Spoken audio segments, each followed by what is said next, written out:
नमस्कार दोस्तों, मेरा नाम हरीश वर्मा है। मेरे चैनल टीचिंग टॉक में आप सभी लोगों का स्वागत है। दोस्तों, आज मैं पढ़ाऊंगा मुहावरों के बाद कहावत। मैंने मुहावरों पढ़ा चुका है, अब अगला टॉपिक है कहावत। मैं इस टॉपिक में मुहावरा और कहावत में अंतर बताते जाऊंगा, आप सभी लोग उसे रिलेट कर पाए, इसलिए मेरा निवेदन है कि आप मेरा पिछला वीडियो मुहावरा जरूर देखें। दोस्तों, आइए अच्छे से पढ़ते हैं मुहावरा। सबसे पहले इसको अच्छे से जानने से पहले सबसे पहले तो हम इसकी विशेषता को जानना पड़ेगा। इसकी खासियत है क्या, इसके गुण है क्या, तभी हमें समझ में आएगा। मुहावरा का जो उदाहरण बताऊंगा वह, ठीक है। तो आइए एक करके मैं बताता हूँ इसकी विशेषता आखिर है क्या। दोस्तों, पहली विशेषता है यह अपने आप में पूर्ण वाक्य होते हैं। ठीक, जिस प्रकार से मुहावरा ना अपने आप में पूर्ण वाक्य नहीं होते थे, वाक्य के अंश होते थे। ठीक, तो कहावत ना एक पूर्ण वाक्य होते हैं। ठीक, जैसे कि अक्ल बड़ी या भैंस, ये पूर्ण वाक्य इसलिए है कहावत, ये अक्ल बड़ी या भैंस एक कहावत है, तो हम सीधा इसका उपयोग करते हैं, इसके साथ और दूसरे शब्द का उपयोग नहीं करते। ठीक है, जैसे कि हम लोग सामान्यतः बोलते हैं, बताओ भाई अक्ल बड़ी या भैंस। ठीक है, तो हम ना एक शारीरिक शक्ति, भैंस क्या होता है, शारीरिक रूप से बहुत स्ट्रांग होता है ना, मोटा कट्टा। ठीक, और अक्ल 1.5 किलो का रहता है बस दिमाग। तो इन दोनों में तुलना कर रहे हैं कि दोनों में श्रेष्ठ है कौन। तो ठीक है, तो इसका क्या अर्थ होगा, शारीरिक शक्ति बड़ी है या अक्ल बड़ी होती है भैंस से। ठीक है, तो शारीरिक शक्ति से श्रेष्ठ बुद्धि होती है। आई बात समझ में, इसका यही अर्थ होगा। हमने पढ़ा है कि मुहावरों में कि दिनेश चोर ने पुलिस को देखकर आग बबूला हो गया। तो आग बबूला हो गया एक मुहावरा था ना, उसके साथ पुलिस ने चोर को देखकर ये शब्द का यूज हुआ था, है नहीं। तो वो हुआ वाक्य का अंश। इसमें पूरा का पूरा क्या है, वाक्य है। जैसे कि अगले बढ़िया भैंस, न इसके आगे कुछ लिखा है न इसके बाद कुछ लिखा है, यानी कि 100 का 100% शब्द या वाक्य यहाँ पे है, तो हम इसे कहेंगे पूर्ण वाक्य। इसका प्रयोग स्वतंत्र होता है, मैं भी आपको बताया ही हूँ, इसका प्रयोग स्वतंत्र होता है। स्वतंत्र इसलिए क्योंकि न इसके आगे में कुछ लगता है, कुछ शब्द या फिर वाक्य, न ही पीछे में कोई शब्द। ठीक है, हम इसको डायरेक्ट बोलते हैं अक्ल बढ़िया भैंस। ठीक है, हमें इसलिए बोलते हैं क्योंकि हमारी बुद्धि से ताकतवर चीज इस दुनिया में कुछ नहीं है। ठीक, आई बात समझ में। उसी प्रकार से दोस्तों, तीसरी विशेषता क्या है, इसके उद्देश्य के रूप में तर्क द्वारा किसी बात को साबित करना या विरोध करना। अधजल गगरी छलकत जाए, जैसे कि कोई औरत या महिलाएं पानी के लिए जाती हैं, तो गुंडी में ना अगर आधा जल भरा है, आधा जल, तो छलकत जाते हैं ऐसे ऐसे। ठीक है, अगर वही गुंडी पूर्ण रूप से भरा होगा तो छलकेगा नहीं, मतलब शांत रूप से जाएगा वो। ठीक है, पानी। उसी प्रकार से जिसके पास अल्प ज्ञान होते हैं ना, बहुत कम ज्ञान, वो अपने आप को बहुत दिखाने के चक्कर में क्या होता है, अपने आप को बहुत ज्यादा ज्ञानवान दिखाने के चक्कर में बहुत बातें करते हैं। ठीक है, तो बहुत ज्यादा दिखावा करते हैं कि यार मेरे पास बहुत ज्ञान है, लेकिन एक्चुअल में जो पूर्ण रूप से जो ज्ञानवान रहेगा, जो ज्यादा ज्ञानवान रहेगा, पूर्ण रूप से तो कोई ज्ञानवान नहीं हो सकता, जो ज्यादा ज्ञानवान रहेगा वो बहुत शांत होते हैं। ठीक है, दिखावा वो कभी नहीं करते। तो इसमें ना विरोध किया है, इस कहावत के माध्यम से विरोध किया है कि हमें कम ज्ञान के बाद इतराना नहीं चाहिए। ठीक है, उसी प्रकार से दोस्तों यह कहावत अविकारी होता है। हमने पढ़ा है कि मुहावरा विकारी होता था, यानी कि कार्य वचन पुरुष के अनुसार परिवर्तित होता था, तो यह अविकारी मतलब परिवर्तन नहीं होता। ठीक है, मैं इसको 1-2 लाइन में समाप्त करूंगा। ठीक है, समाप्त। जैसे कि कहावत ना पूर्ण वाक्य होता है, ठीक उसी प्रकार से मुहावरा पूर्ण वाक्य नहीं होता, वाक्य का अंश होता है। दोस्तों, कहावत स्वतंत्र होता है, तो मुहावरा स्वतंत्र नहीं होता, इसके साथ कुछ ना कुछ प्रयोग होता है उसके आगे पीछे। ठीक दोस्तों, तीसरा अंतर रहेगा कहावत मुहावरों में, कहावत अविकारी होता है। ठीक है, तो मुहावरा ना विकारी होता है। आई बात समझ में? बहुत ही आसान है दोस्तों, करके ना इसका उदाहरण बताऊंगा। दोस्तों इसमें क्या होता है, अगर किसी भी मुहावरा और कहावत का अर्थ जानना है तो उसके शब्द के पीछे छुपे जो भाव है उसको जानना पड़ेगा। मैं आपको कितना बताऊंगा उदाहरण, आप खुद सोचो। 400 500 सैकड़ों में रहता है उदाहरण कहावत और मुहावरों का। मैं सभी को नहीं बता सकता, न कोई भी टीचर नहीं बता सकता, आपको सिर्फ समझा सकता है कि आपको ऐसे समझना है। तो आइए मैं इसी रास्ते पे चलता हूँ। एक उदाहरण है, अंधा का जाने बसंत बहार। ठीक, तो अंधा का मतलब क्या होता है, जो इंसान देख नहीं पाते। बसंत बहार का मतलब क्या होता है, बसंत ऋतु का जो आनंद होता है, जो मजा, उसको बोला है यहाँ पे। यानी कि जो व्यक्ति देख नहीं सकते ना, और बसंत ऋतु का जो आनंद है उसको देख नहीं पाएगा, मतलब महसूस नहीं कर पाएगा। ठीक है, तो इसका क्या अर्थ होगा, जिसने जो वस्तु देखी ही नहीं उसका आनंद क्या जाने। ठीक है, तो इसमें भावार्थ छुपा है कि अंधा का जाने। अंधा का मतलब क्या होता है, जो इंसान देखते नहीं है ना। तो इसमें क्या लिखा है, जिसने जो वस्तु देखी ही नहीं। आई बात समझ?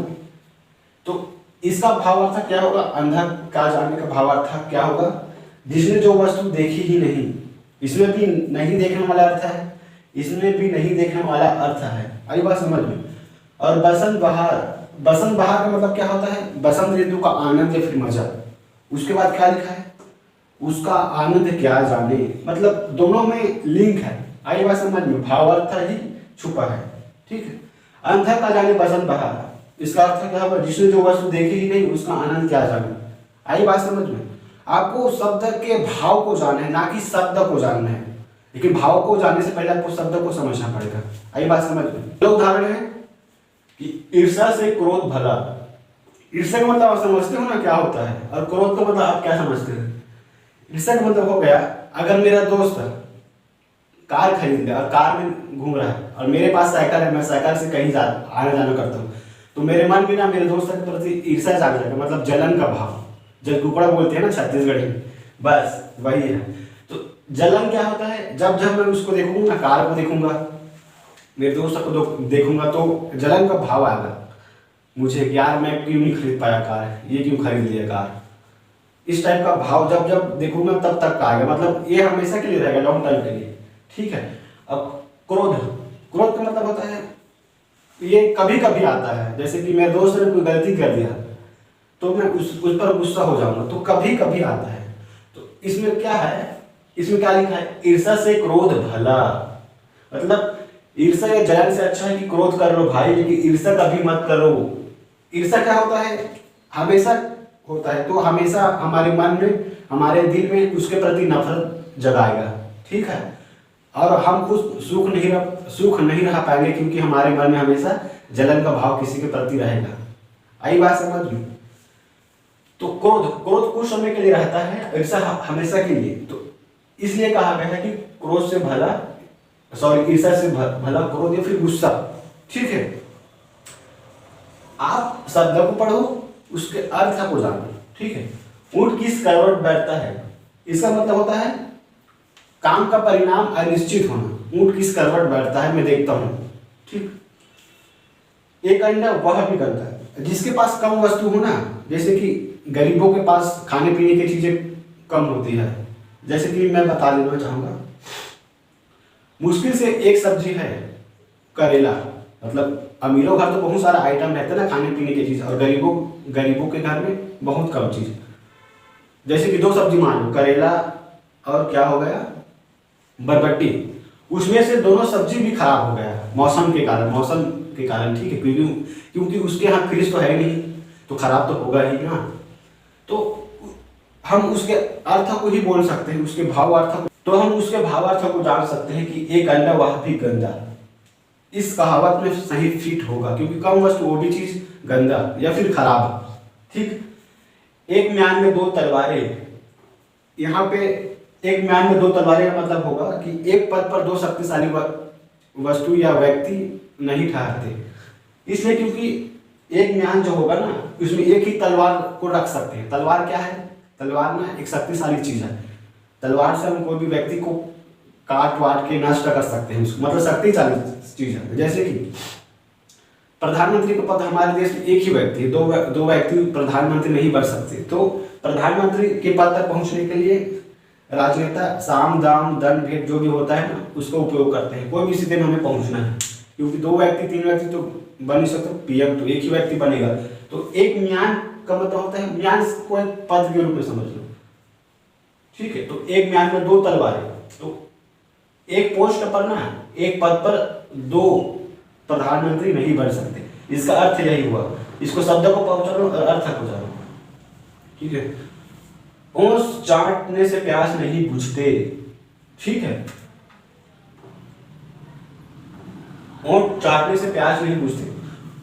ओस को तो आप जानते हो, ओस क्या होता है, मतलब पानी की कुछ बूंदे होते हैं ना ओस, तो हम उसे कहेंगे। अब ओस को चाटने से या ओस के जो बूंदे को पीने से प्यास नहीं बुझेगी, क्योंकि मानव शरीर को एक दिन में कम से कम लीटरों में पानी पीना पड़ता है ना।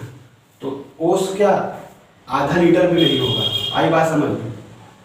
तो हम उसे कहेंगे ओस चाटने से प्यास नहीं बुझते। खिसियानी बिल्ली खंभे नोचनी, मतलब क्रोधित होना, खिसिया के मतलब गुस्सा के ना किसी चीज को नोचना, किसी के ऊपर झपट जाना, हम उसे ही कहेंगे खिसियानी बिल्ली खंभे नोचे। क्योंकि हम जब गुस्सा होते हैं ना तो किसी के ऊपर टूट पड़ते हैं, गाली गलौज कर बैठते हैं, कभी कभी मारपीट कर बैठते हैं। तो उसी सेंस में ये बना है। गुदड़ में लाल नहीं छिपता, गुदड़ का मतलब यहाँ गरीबी से है। गरीबी में अगर जो टैलेंटेड बच्चा होगा ना, कितना भी गरीबी रहे, वो सूखी रोटी खाकर ही या कुछ भी करके वो आगे बढ़ ही जाएगा, मतलब उसका टैलेंट छिपा नहीं रहेगा, उभर के सामने आएगा, ठीक। उसी प्रकार दोस्तों काठ की तलवार क्या करेगी वह। काठ का मतलब क्या होता है, नकली चीज है, ठीक है। और तलवार मतलब काठ का मतलब होता है लकड़ी। तो लकड़ी का तलवार क्या हुआ, लकड़ी का तलवार क्या करेगी वह। लकड़ी का तलवार से हम किसी भी चीज को नष्ट नहीं कर पाएंगे, अपने दुश्मनों को।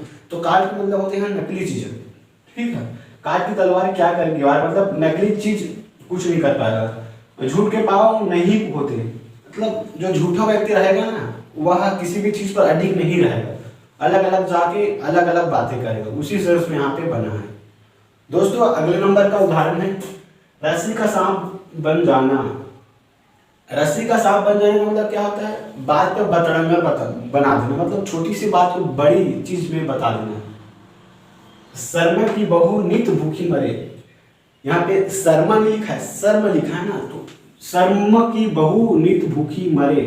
यहाँ भी शर्मा, शर्मा एक कास्ट का नाम है, तो शर्मा से शर्म बना दिया है। और उसकी बहू, बहू शब्द का मतलब होता है कोई पर्सन है, कोई व्यक्ति है। उसका मतलब क्या होता है, जो व्यक्ति शर्म करे ना वह हमेशा भूखी ही रहती है। ऐसा इसलिए कहा है क्योंकि अगर आप कहीं बाहर निकले हैं कहीं घूमने के लिए, अगर आप शर्माओगे ना मन के खाने के लिए, तो आप भूखी मर जाओगे। यहाँ पे उस सेंस का अर्थ है, आई बात समझ में।